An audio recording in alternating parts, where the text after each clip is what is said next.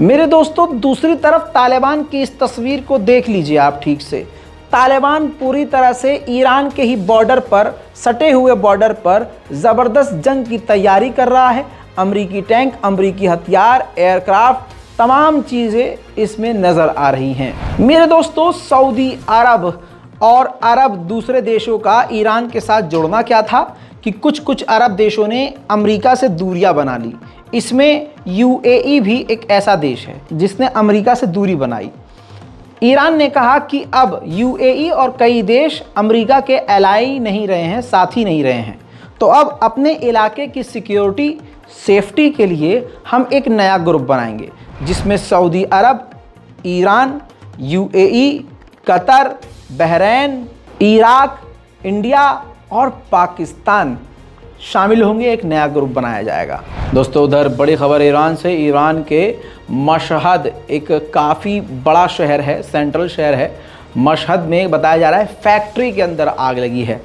आग की जो वजह है वो सामने नहीं आई है, लेकिन तस्वीरों से साफ जाहिर हो रहा है कि आग कितनी भयंकर और ख़तरनाक है। मेरे दोस्तों वहीं अज़रबैजान ईरान के ख़िलाफ़ लगातार जहर उगलता हुआ नज़र आ रहा है। एक बार फिर से अज़रबैजान ने अपने अज़री लोगों से, अपने देश के लोगों से कहा है कि ईरान सफ़र ना करें, क्योंकि अभी कुछ वक्त पहले एक अज़रबैजान का नागरिक ईरान में गायब हो गया है। तुर्की के राष्ट्रपति रजब तैयब एर्दोगान ने दोबारा शपथ ग्रहण करी है। इस दौरान दुनिया भर के बड़े बड़े देश के नेता और राष्ट्रपति वहां मौजूद थे, लेकिन पाकिस्तान का वहां पर जलील प्रधानमंत्री भी, शहबाज शरीफ भी मौजूद था। दोस्तों ऐसे में पाकिस्तान के लिए कितनी शर्म की बात है कि वहाँ नचनिया सरकार के प्रधानमंत्री का हाल देखिए कि शहबाज शरीफ ज़बरदस्ती उस इंसान से, तुर्की के राष्ट्रपति रजब तैयब एर्दोगान से गले मिल रहे हैं।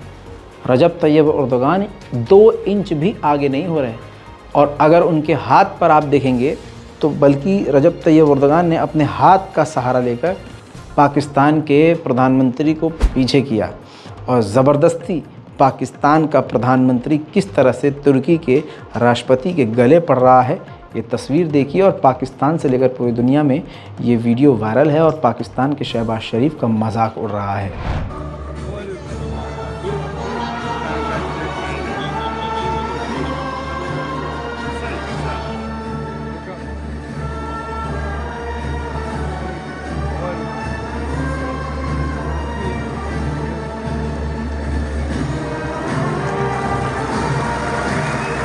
मिडिल ईस्ट की स्पेशल रिपोर्ट पर आपकी क्या राय है, नीचे कमेंट कीजिए। भारतीय वक्त के मुताबिक रोज़ शाम 6 बजे मिडिल ईस्ट की रिपोर्ट रज़ाग्राफ़ी अनस्क्रिप्टेड पर ही आएगी, सिर्फ रज़ाग्राफ़ी पर नहीं। रज़ाग्राफ़ी पर बाकी सारी खबरें आएंगी, लेकिन मिडिल ईस्ट की खबरों के लिए आपको रज़ाग्राफ़ी अनस्क्रिप्टेड चैनल को सब्सक्राइब करना होगा। जय हिंद।